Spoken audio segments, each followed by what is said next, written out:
Hello, my name is Dr. Scottt Kolbaba, and I want you to know something that doctors aren't telling you. The other day, one of my well-known surgical friends grabbed my arm and rushed me into an empty patient room and told me an amazing story about a mutual patient of ours. Died on the operating table. While she was flatlined, she saw her long-deceased grandmother, who told her it was not her time to go. In addition, when she awoke, she recounted in great detail everything that had happened to her body while she was clinically dead. I immediately asked him if he had mentioned this to anyone, and he said, "Only my family. I'm afraid to tell anyone else because they would think I was crazy." This type of occurrence happens more often than you would think. It's just that nobody talks about it. Now, for the first time, 25 doctors have come forward to me with their own miraculous stories, and I've compiled them into one book called Physicians' Untold Stories. Dreams foretelling future events, apparitions, and other miraculous experiences fill this book as practicing doctors recount the most unusual moments of their careers.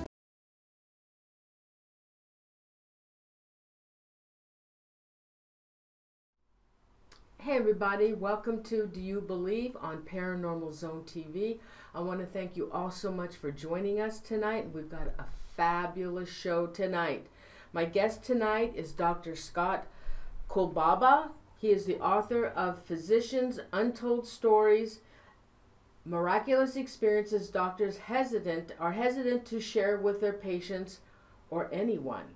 So let's bring on Dr. Scottt Kolbaba. Hi, doctor. Thanks so much for joining us tonight. Hi, Norene. It's a real pleasure. Oh, you know what? I'm so happy that you wrote a book on this. This is absolutely fabulous because I've heard of other people that have had we call them paranormal experiences, and they don't want to talk about it. My brother-in-law had one, and I didn't find out until he passed away. My sister told me. So this is really, really awesome. So tell us a little bit about yourself and why you wrote this book.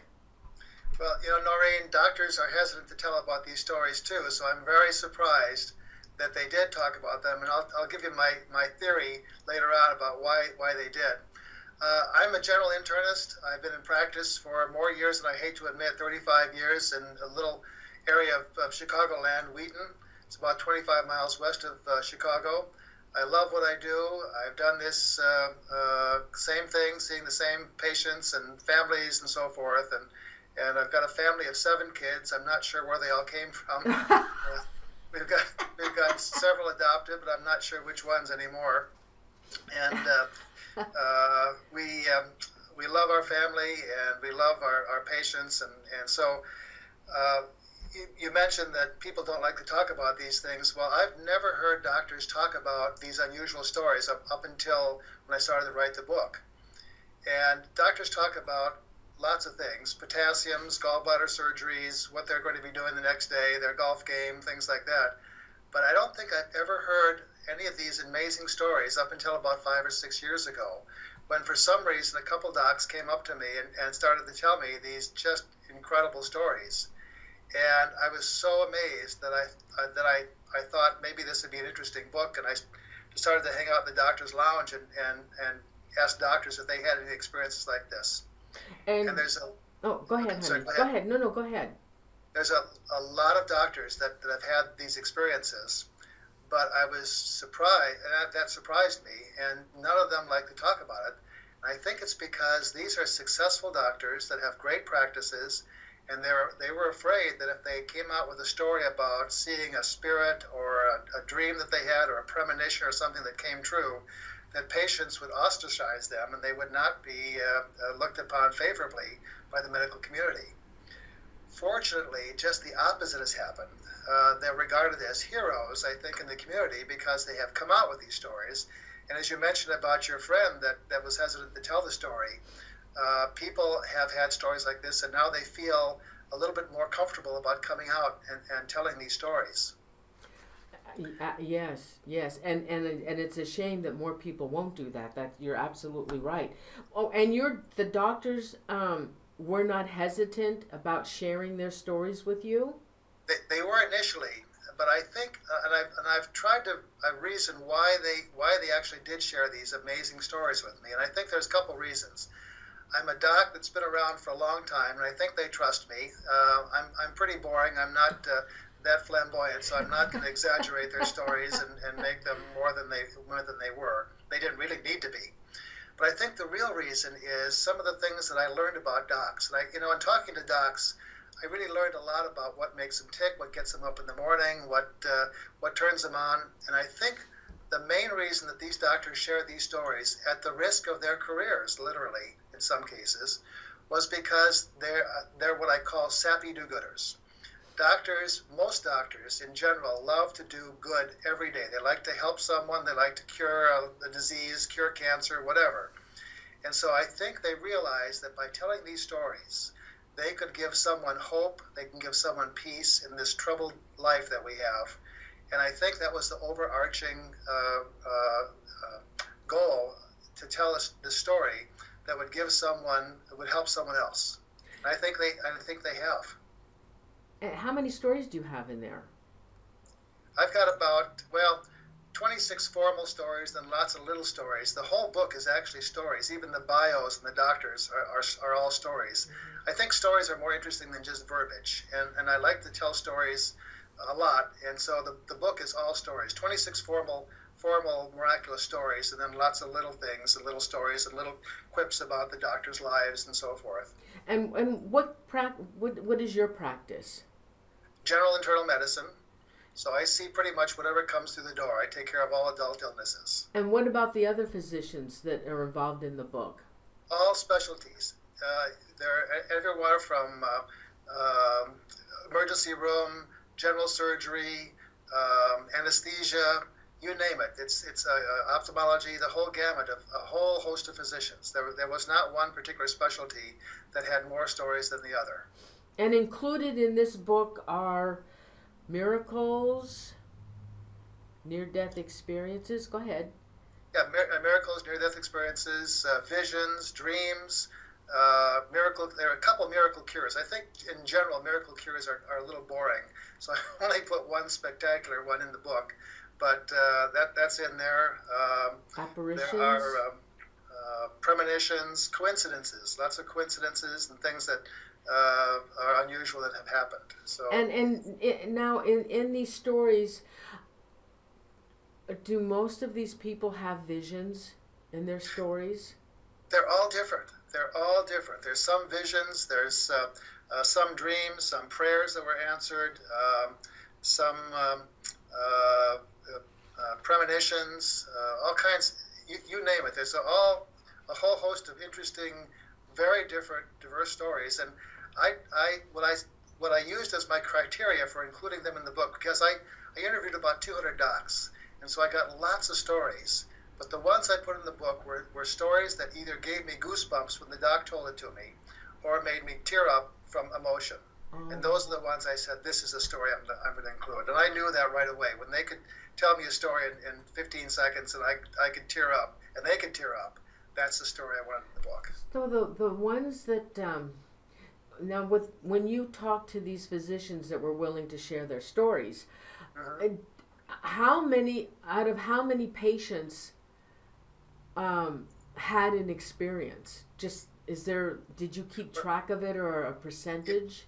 It was most of the doctors that had the experiences, and some of the patients did too. So there were some patients that had experiences, but many of the doctors had these miraculous experiences themselves. It was so the doctors? Just patients necessarily. Oh, I didn't know that. I thought it was the patients that told you.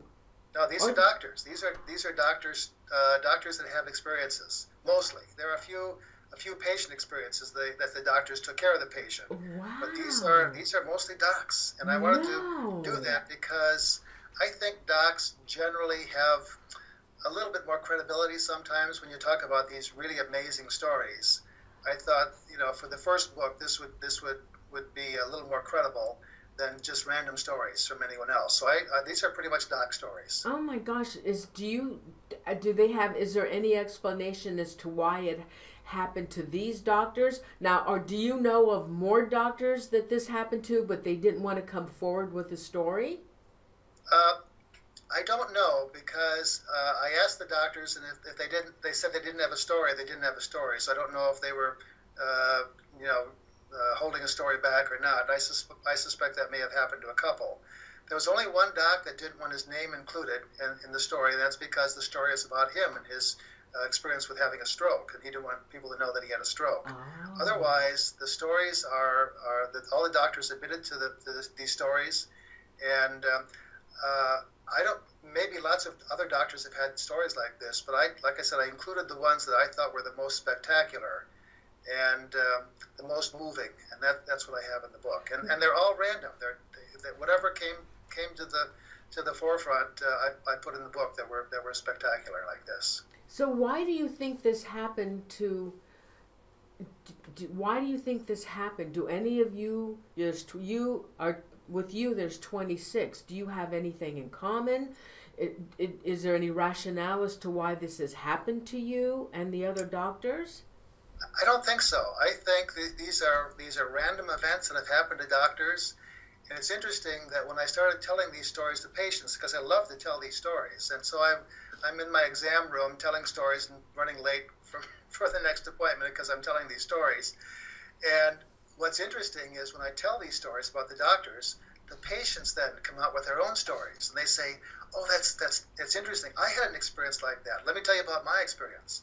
So it's my impression, Norene, that there are lots of people that have these stories that haven't come out with them for the reason that we talked about. And so I'm hoping that this book will give people the quote permission, end of quote, to tell their story and to get their story out, because I'm convinced that most people, or at least most families, have had one of these amazing, interesting, miraculous stories that sometimes they don't share with anyone. Do you think that these stories will give hope to those who may not believe that there is life after death, or that our physical bodies, that we exist after death? Do you think that these stories will help them? They already have. I've gotten lots of mail and emails from people that say, I lost my mother in December and I've been totally distraught, and after reading this book, it's given me hope again that there is life after death, and that the people that have gone beyond, there are many doctor stories about someone coming back and helping in a strange and wonderful way. So I think this is giving people hope and some peace. It's a tough world out there, and people die, close relatives and friends leave us, and if we don't have a belief that there's something else, it really leaves a hollow feeling and a feeling of extreme loss, I think. Mm-hmm. Well, would you like to start telling us some of your stories? Sure, be glad to. I know you're anxious to do that. Sure. One of my favorites, and the one that got me started on this whole adventure, was a story from Steve Heim. Steve is a trauma surgeon and an orthopedic spine surgeon. And Steve and his wife's sister were skiing in Colorado, and it was they're expert skiers. They really can ski down these triple black diamond runs, and they pick the most rugged mountains to ski down. And this was one of those mountains in Colorado that they were skiing down. And when they got to the top of the mountain, a blizzard hit, and the snow was coming down sideways and upside down, and the temperature dropped dramatically, and then they had to ski down. They could only see about 10 feet or 15 feet in front of them. And they were skiing down the mountain, and they came about halfway down to a patch of trees, pine trees, and they had to go to the right or the left. And Dr. Heim went to the right, and the girls went to the left, and they didn't realize that they separated until about 15 seconds after they had separated. And Dr. Heim then decided to ski through the trees to get back to where the girls were, and they actually were waiting for him to do that because they knew he would do that. And so he's an expert skier, skiing 5 feet of powder snow, and he suddenly had this really unusual sensation in his chest that there was something dreadfully wrong happening, and he couldn't explain it. And all of a sudden, he said that everything became silent. He could hear his breath. He could hear the crunch of snow under his skis, despite the wind howling and the snow coming down. And he felt that he was being called to do something with life and death proportions, and he had no idea what it was. So he stopped skiing. So here he is in the middle of this blizzard, in the middle of a grove of trees, not being able to see anyone around because of the trees, and standing there wondering what the heck he's doing. He took off his skis, and he felt compelled to climb up the mountain in the opposite direction from where the girls were waiting for him. And in the meantime, everything is still silent. It's this eerie silence that is just beyond his comprehension. So he's climbing and walking and climbing and walking, and he's huffing and puffing, climbing up this mountain. He gets about 100 feet up the mountain, and he comes to a large pine tree that has a tree well, which is where the snow goes down to the base of the tree. And he looked down into the tree well, and he knew why he was there. Underneath the tree was the shape of a body covered in snow. You couldn't see the person if you were 5 feet away. You had to be right on top of the tree to see that person. So he's a trauma surgeon. What better person to find a body in the woods than a trauma surgeon? So he brushes off his head to see if he's alive. And it looked like he wasn't breathing. He had a gray face, and he thought he was dead.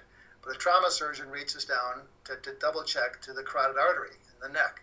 He felt a thready pulse. The person was alive. So he suddenly went into trauma mode. He brushed all the snow off. He covered him with his jackets. He started calling for help, help, help, because there were very few people coming down the mountain at this point. Everyone had already gone down. But there was one last skier coming down that heard his cry for help, and he came to his side, and he said, "What can I do?" And Dr. Heim said, "Go to the nearest ski patrol. Phone and call the ski patrol. Get them up here as soon as possible. This fellow's almost dead. He's hypothermic, and he's in shock, and he's got a broken leg."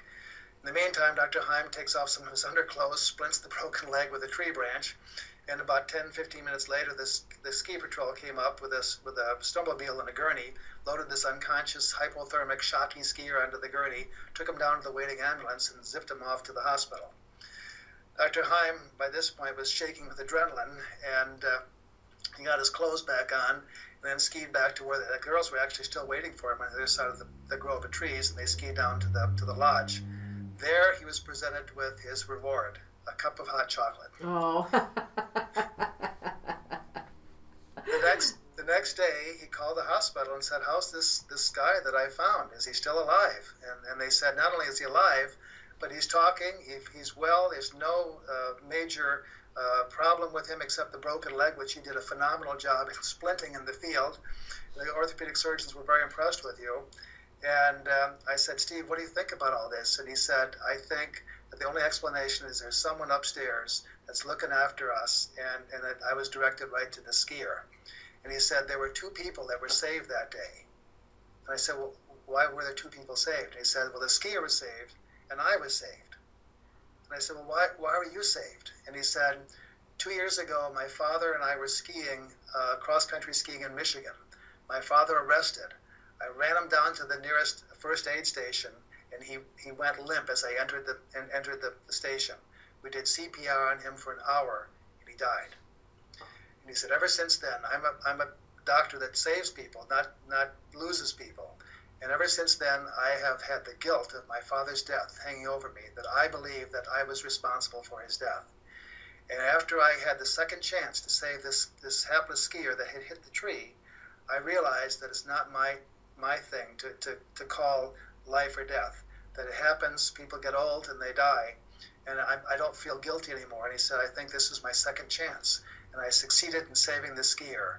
And so 2 people were saved that day. I was saved and relieved of my guilt, and the others, and the skier was saved too. What about a story on foretelling future events? I've got a good one from one of my surgeons. Rich Jorgensen is a general surgeon. And Rich, interestingly, developed an allergy to the plastics in the operating room and had to give up surgery. So he decided then to become a coroner and ran for the coroner office. It's an elected office, and he won. And coroners certify deaths. They don't save lives. They certify the deaths, whether they're accidental or homicide or whatever. And he noticed that in our county that there were lots and lots of kids, young people, that were dying of heroin overdoses. So he decided on his own, to do what he could do, and he equipped all the first responders with Narcan, which is an antidote for heroin overdoses, and he has since saved about 300 lives by doing that. So here's a coroner that has actually saved more lives than I could ever imagine saving by being this sappy do-gooder. His story is very interesting. He woke up one night with a dream that was so powerful that he was drenched in sweat. His good friend, Judge Glasso, is a appellate judge.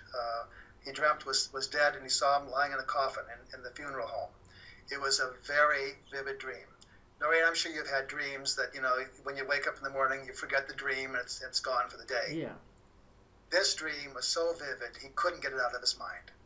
And so he called up his friend that evening and he said, Judge, I know this is going to sound crazy, but I saw you dead in a coffin in my dream. And the judge said, he laughed. What else can you do? He said, it's a crazy dream, Rich. And he said, Rich then said to him, would you do me a favor? It was just such a vivid dream that I'd like you to get a physical. If you can just just humor me and get a physical. And the judge said, well, that's not unreasonable. I haven't had a physical for years. I'll go get my physical, and I'll let you know what it showed. So he went off, and about 2 weeks later, Rich got a call. Dr. Jorgensen got a call. Judge said I had my physical. The doctor said everything was fine. I don't have anything wrong with me. He did all the tests, the chest X-ray, EKG, lab. I'm in perfect health. Dr. Jorgensen got that really gut feeling inside again. That was just kind of an achy feeling, and he thought, this was such a vivid dream. I've got to do something else. And so the next day he called him up and said, Judge, I know I'm past, but could you do me a favor? Could you see my cardiologist? Because the dream was that you had a heart attack and died from a heart attack. And so the judge said, Rich, do you really want me to do this? I obliged him by going to my internist.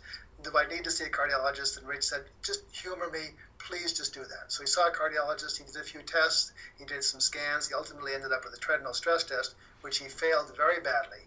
They put him in the hospital. They did an angiogram the next day. He had what's called a widowmaker, which is a left main coronary lesion.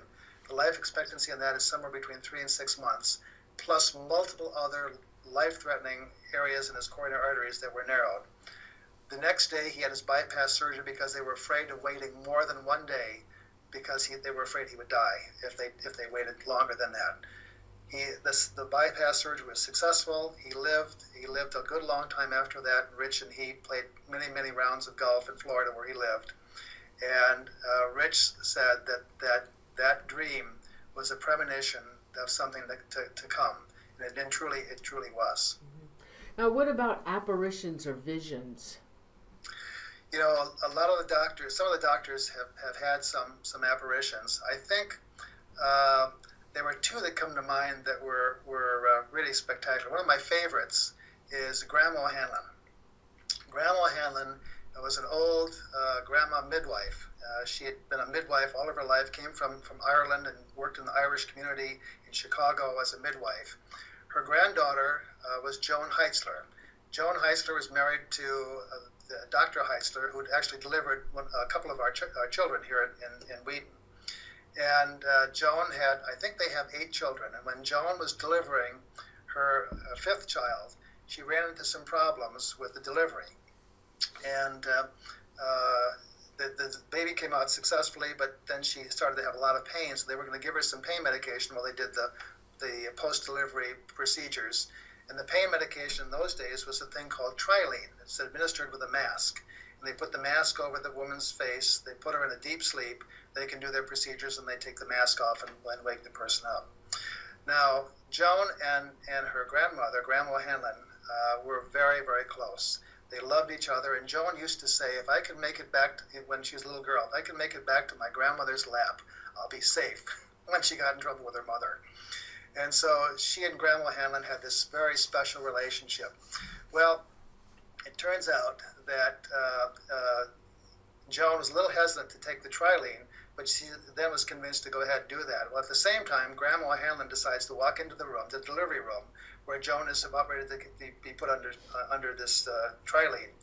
And she stands at the foot of the bed. She's dressed in a little polka dot dress, which is her typical dress, a little sweater vest. Her hair is up, white hair is up in the bun, and she had these old lady shoes on.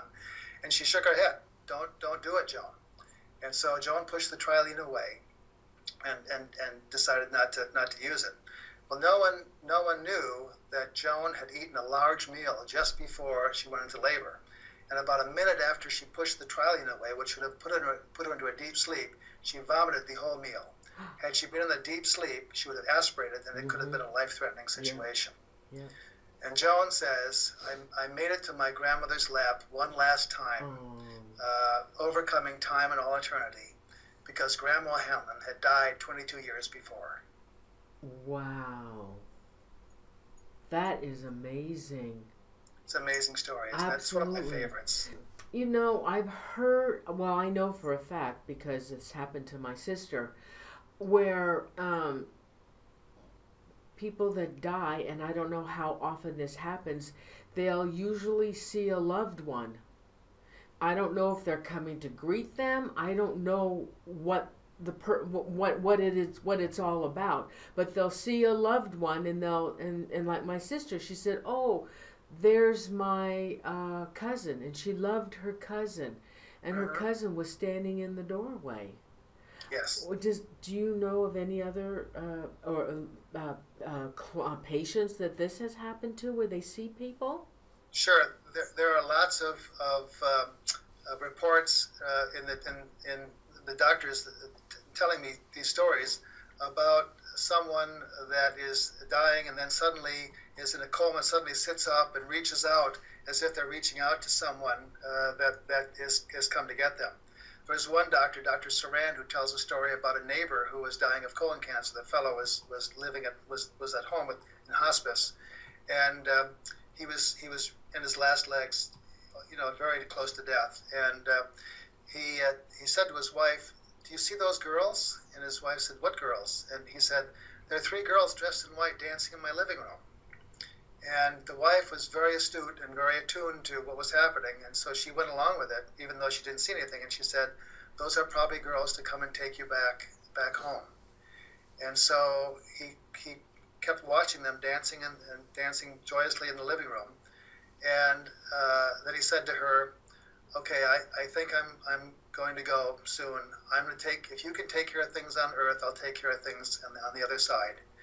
And he closed his eyes and he passed away. He died. Yeah, they from what I understand, that we know when we're going to die. Sometimes we do. Sometimes we do. And he seemed to know that and wanted to make the last. He was a very compulsive kind of guy. Wanted to make the last instructions to his wife. There are a number of other stories about people seeing visions of someone that had passed. I think one of the most exciting ones that I heard was from Noemi Sigalov. Noemi is a general surgeon. She had an experience with 2 missionaries. These are doctor missionaries that had spent their whole life in Africa, helping the sick and the poor people in Africa. And they finally got to be too old to be in Africa, so they came back. And Dr. Sigalov was taking care of the wife, and the husband would always come along. And he would say to Noemi, they were always on their mission, and he would say to her, "Someday I'm to show you that there is life after death, that there is a place where we go, and that we can communicate sometimes with the living, and I'm going to show you that."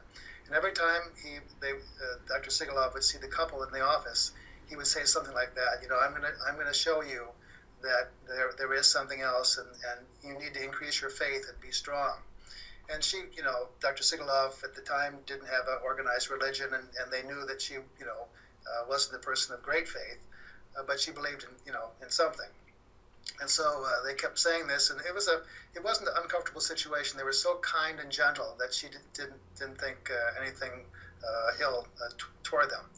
Well, the woman got better. She kind of was lost to follow up, and a couple years later, Dr. Sigalov had kind of forgotten about the couple, and she was making rounds at the hospital, and she was about ready to leave for a trip to Tucson. She was taking a 3-day holiday to Tucson, but she had to make rounds really, really early in the morning because she had a patient that came in the night before she left on the plane later that morning. So as she opened the doors of the hospital, as the doors went open, there was a puff of air that came and kind of startled her a little bit. And all of a sudden, she had a vision in front of her of the individual who had promised to show her that there is life after death. And he was smiling. And the smile, she said, was a smile of great accomplishment. It was as if he had accomplished his greatest goal in life. And then he disappeared. And she said, "Hello, fellow." She was embarrassed that she had said anything. Fortunately, no one was around, and she then went on her way and saw the patient, went on her trip to Tucson. When she was there, she shut off her email and her telephone and so forth because she just wanted to be alone for those 3 days. On the way back, she'd decided at the airport to open up her email again.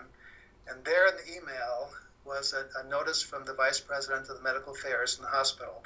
We regret to announce that Ron Smith, I don't know what his last name was, has passed away. And he was a great missionary in Africa. That was the individual that came to her. Wow. And she looked at the time of death. It was 1 o'clock in the morning, and she had made rounds at 4 o'clock in the morning. Oh, that is amazing. So he'd accomplished the greatest mission, the greatest missionary opportunity of his life, to show her that there is life after death. Oh, that he appeared to her. And she said, after that, I read the whole Bible, and I've been a changed person ever since. oh my gosh. Oh, now I have another question. I've seen people interviewed on television where some will talk about they see this bright white light, and then there have been several that, and when they saw this white light when they were near death, they felt love, warmth, and they wanted to go. They wanted to go into that white light. But there are others that have seen a black tunnel, a really dark black tunnel that was very, very scary.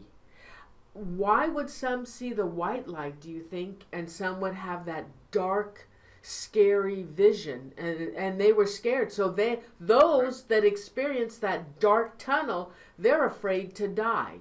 Why do you think the difference?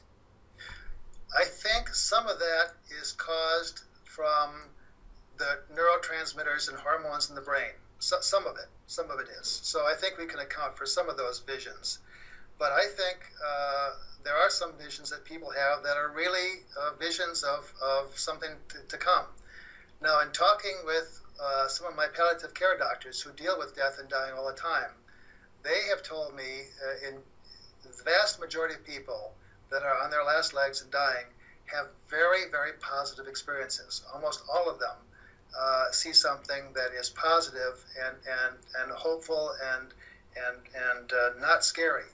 So it's the minority of people, they tell me, that have these scary experiences. So by far, the majority of people have a wonderful vision. And as a matter of fact, one of the women that was dying, a 90-year-old lady that was dying, she said, one of the palliative care doctors told me that she decided to dress up in her nicest jewelry and clothes because she was meeting her long-lost friends and relatives very soon. And so she decided to dress up in these nice clothes so she could meet them. Wow. So I think, again, part of it is hormonal and neurotransmitters in the brain. Some of it is, I think, visions of what's coming. But the majority of people have very positive experiences. Any of these experiences, were they given messages to pass on to someone else?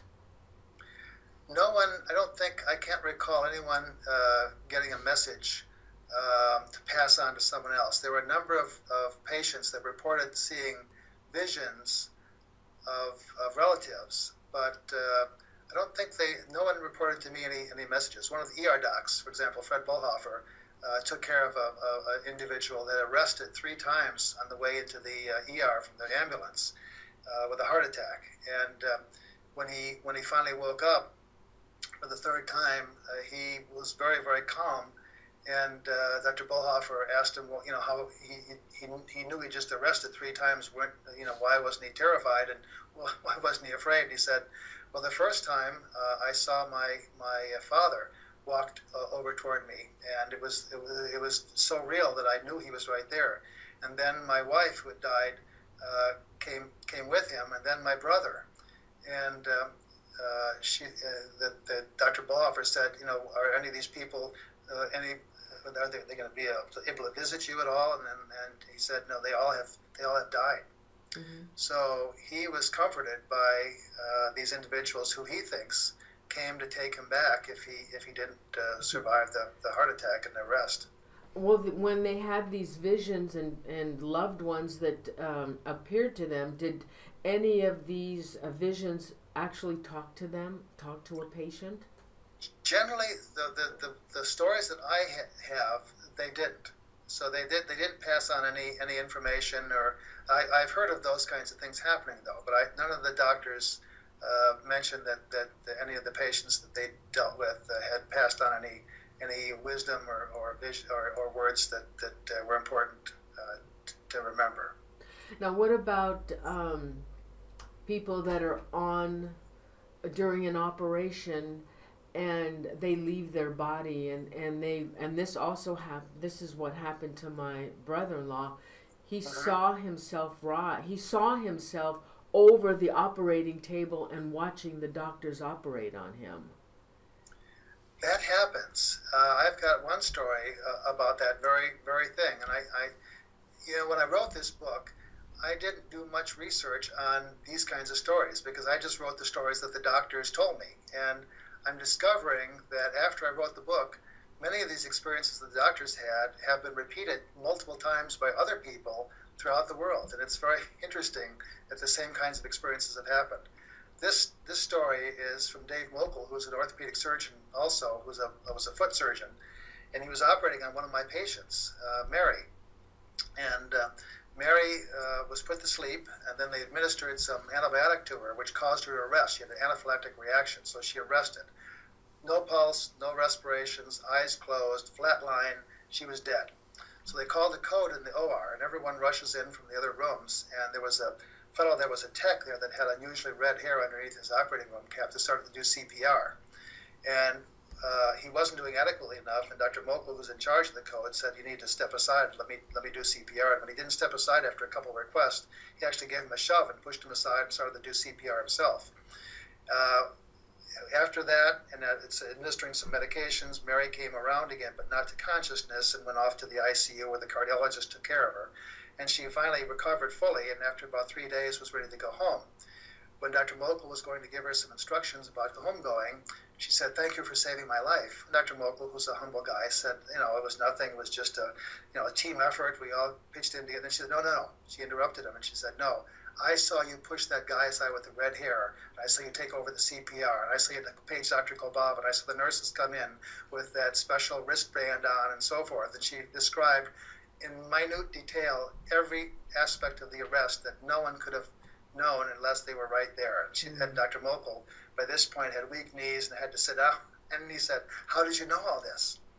And she said, when I arrested, I rose to the top of the room and I was able to see everything that happened. And while I was there, my grandmother came to me, who had been dead for a number of years, and told me that I needed to be a good and kind person. Now, Mary was kind of a curmudgeon. She wasn't the nicest person in the world. And every time Mary would be in the office, she would say some nasty things about how you didn't do my prescription right, or how come you're late for the office, or these kinds of things.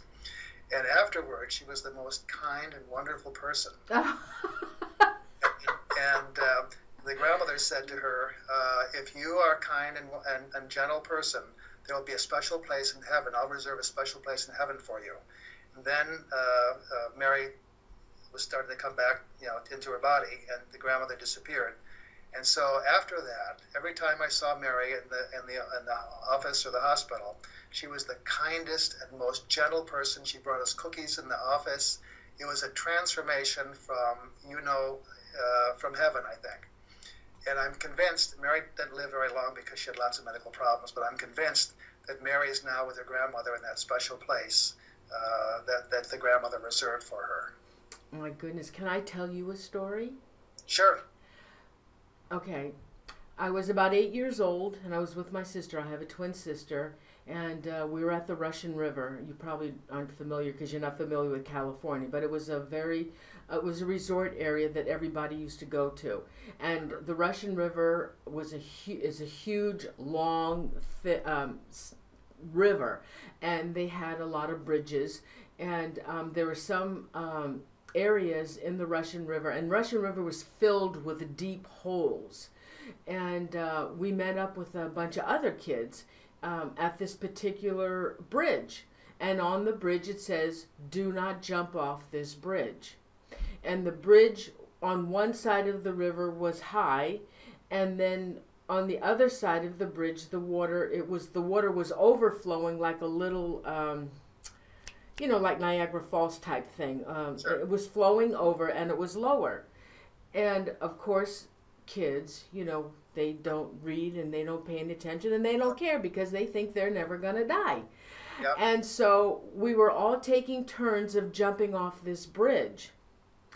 I had done it several times with no incidents. And then the third time I jumped off the bridge, when I jumped in the water, something happened. And I couldn't get back up. And I kept trying to pull myself back up to the top of the water, but I couldn't go. I was just like I was weighted down under this river. And I felt like I had been down there for so long, but yet I wasn't gasping for breath. And all of a sudden, I saw a bright light under the water, and the voice said to me, can't recall if they said my name, but they said, just relax. Stop what you're doing, relax, and you will float back up to the water. And I did just that. And so when I did that, I stopped fighting it. I came right back up to the top of the river. And then I swam over to the shore, and all the kids were standing there. And they said, "Oh my God, we thought you drowned. You were down there for so long." And so I don't think that's a near-death experience. I think that was some kind of divine intervention. I think it was. And Norene, I think many people have had stories like that have been afraid to tell them. And that's a beautiful story. And when I've told patients and others these doctor stories, they feel compelled to tell me their story, which are some of those are beautiful, incredible stories, just like yours. That was an incredible story. Mm-hmm. Those things happen. I think you're absolutely right. I think that was divine intervention, helping you survive that crisis. Yeah. That was incredible. There was one story you said brought tears to your eyes. What was that story? Oh, let's see. There are lots of stories that brought tears to my eyes. Let me see if I can think of the one. There was a story about Dave Gieser, who's an ophthalmologist, and he tells a story about when he was in high school. He was playing soccer, and he was a goalie. And when he went to block the ball, the forward that was running toward the goal, instead of kicking the ball, happened to kick him right in the flank. It was a tremendous blow, and it ruptured his kidney. He didn't know that at the time, but he knew he had the most excruciating pain that they could ever experience. He was taken right to the hospital, and there the pain was so excruciating that all he could do was just sit and lie down in the bed and do nothing else. He couldn't even watch TV. The pain was so severe. He was treated with strong narcotics. Demerol was the drug of choice at the time. And he was getting Demerol on a regular basis, and he was urinating blood because the kidney was ruptured. And after a couple of days, the urologist came in, and they didn't tell him this, but they thought they would have to take his kidney out. So they scheduled him for surgery. They called his father, who was away in Europe, to come back home to be part of for the surgery. And so he remembers the accident happened on a Tuesday. He remembers on a Friday, he just was in excruciating pain. And all he could do was just sit and watch the clock. He watched the clock, 8 o'clock, 9 o'clock, 10 o'clock. Suddenly at 10 o'clock, something happened. He moved and twitched a little bit in bed, and there was no pain. He was afraid to move any further, but he wanted to test it out. So he sat up in bed, no pain at all. He got out of bed, walked to the bathroom, no pain, urinated, no blood. He was basically fine from that minute on. And he was seen by his doctor the next day, who sent him home because he was basically was fine. He recovered at home for another week or so, and then went back to school. And when he went back to school, he saw one of his favorite teachers, and the teacher said to him, "David, we were really, really concerned about you, and we were worried when we heard that you were going to lose your kidney, and we decided then to have a faculty prayer. the faculty prayer, we prayed that you would be cured. And David said, well, when did you say this prayer? And he said, it was passing hour at 10 o'clock on Friday morning. The very time that he was able to get out of bed with no pain whatsoever. Wow. That gave David the sense and the realization that there is something else out there, strengthened his faith in a higher power, and he's been a strong, stalwart believer ever since. Wow. Wow. Dr. Kolbaba, thank you so much for being on the show. It has been absolutely awesome. My best wishes to you. Now, are you allowed to say anything about maybe possibly your book being on television? Sure. We have a production company in New York that's doing some filming, and we're going to be presenting this to a number of networks, and we're hoping that there'll be a television show, a 12-series television show next year with 2 stories per show, and we're hoping that will come out either the spring or the fall of next year. So we're excited about that. And there's other books coming out too. Oh, yeah. Well, let me know about the other books. I will. And where can they purchase your book? Amazon is probably the best place to purchase the book, and our website is physiciansuntoldstories.com. Awesome. Thank you so much. It was just a pleasure, and a pleasure to meet you, Dr. Kolbaba. Thank you so much. Thanks, Norene. It was fun. Thank you. Thank you. Good night. Good night.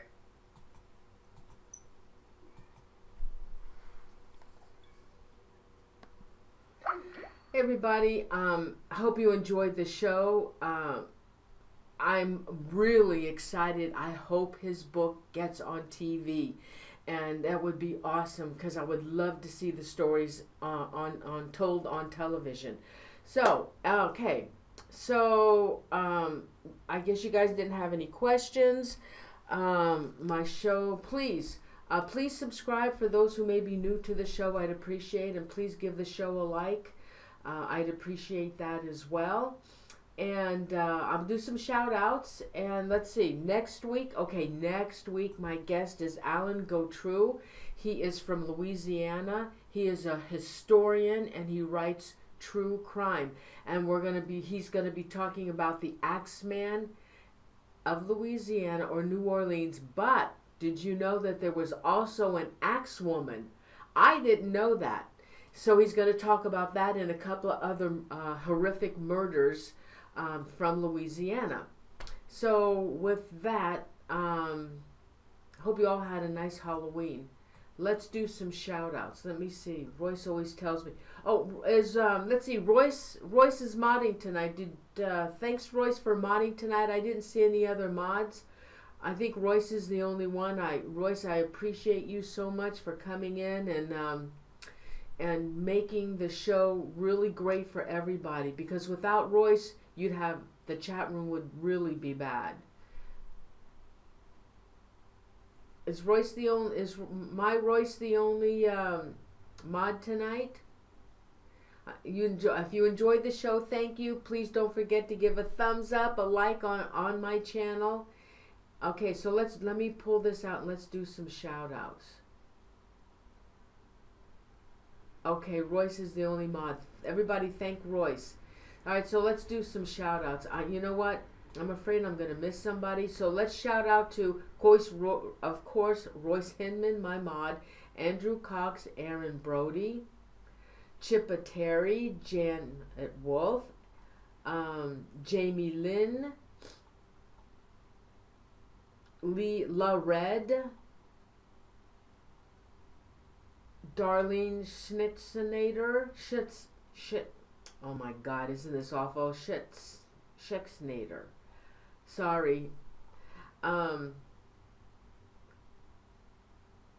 Let's see. Anybody else want to shout? We had a nice crowd tonight. Anybody else want to shout out?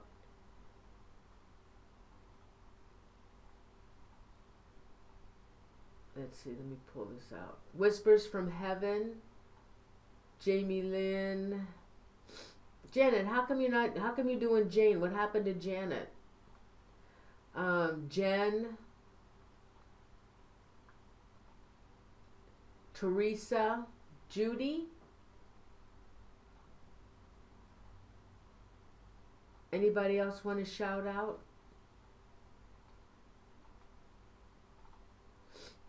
Let's see. Oh, God. Royce, what's my friend from the UK? Carl White. I know he's watching.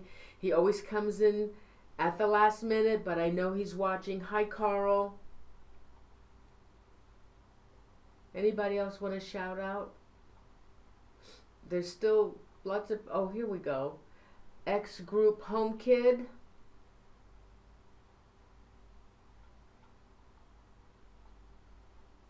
Anybody else want to shout out?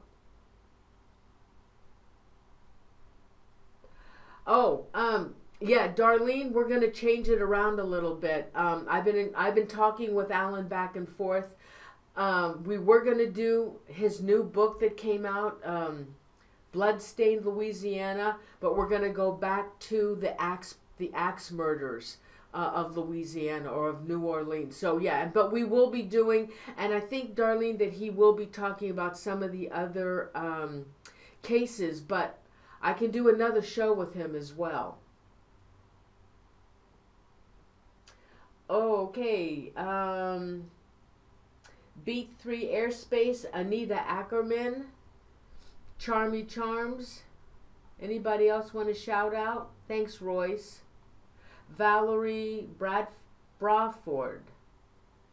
Lynn Fly Girl. There you guys are. Zippy Davis. There you are. Let me go down here. Anybody else want to shout? Bugalo. Love to your kitties. Thank you. I got 2 of them sleeping right here. All right. Oh, Janet McWilliams. Thank you, Jamie Lynn. All right, everybody. I'm going to say goodnight. Kathy P. We still have a lot of people watching, but, you know, I'd be happy. Texas Nancy. Yes. Give you a shout out.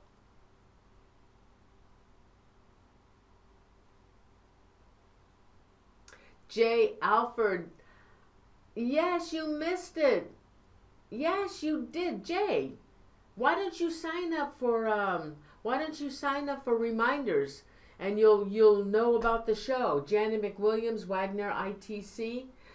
Just go to if you want show reminders, all you have to do is go to my front of my YouTube channel and set it up for a reminder, or go to paranormalzone.tv and click on the tab for show reminders and send me your email, and you'll get show reminders. Yes, Jay, you said you were coming to the show.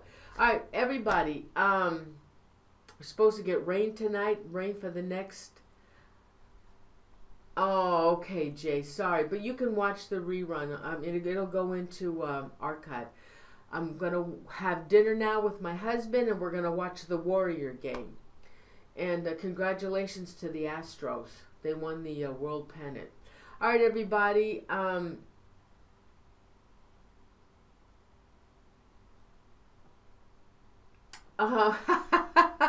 Royce wants to know if I want to talk to the Monster Bash. Oh God, we had a fabulous time on the haunted USS Hornet. I made a little video. It's on my YouTube channel. And I'm so sorry I didn't take pictures of the costumes. There was like 700 people there. Hi, Diane Hilbert, Anita Ackerman. There were 700 people there. Oh my God, the costumes were fabulous. Now, November 4th, I'm going to the Marines Ball. And I'm going to help out on the Hornet, and I am going to take pictures and video. They're going to be all dressed up in ball gowns, and I'm so excited. I can't wait to see that. So I will do a video on that. So everybody, I'm going to go. My husband's waiting for me, and have a wonderful weekend. And I will see you on November 16th, and then don't forget November 30th, the last Thursday of the month, with Vanessa Hogel, and of course Thanksgiving's the 23rd, so no show. So Zoe Small, hi honey. All right, so I'll see you on the 16th. Okay, don't forget to come back, and I love you guys. Group hug, And again, thanks to Royce, my mod. I really appreciate you guys coming to the show. Thank you so much. Good night, everybody. Love you.